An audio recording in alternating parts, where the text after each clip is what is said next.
In this video, I am going to show you how to reset your Hisense remote control. First, ensure that your Hisense TV is powered on and that you have your remote control handy.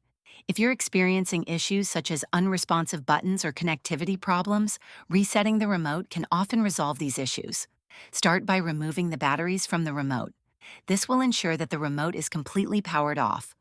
Wait for about 30 seconds to allow any residual power to drain from the remote. While the batteries are out, press and hold any button on the remote for about 10 to 15 seconds.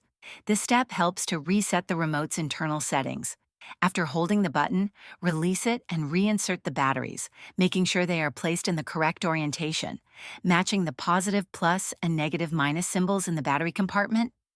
Once the batteries are back in, test the remote by pressing the power button to see if it can turn the TV on and off. If the remote is still not functioning properly, try using new batteries to eliminate the possibility of dead batteries causing the issue.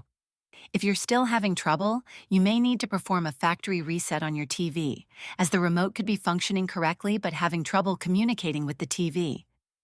Check your TV's user manual for instructions on how to perform a factory reset. That's it. Your Hisense remote control should now be reset and ready to use. If this video helped you, please like and subscribe to the channel.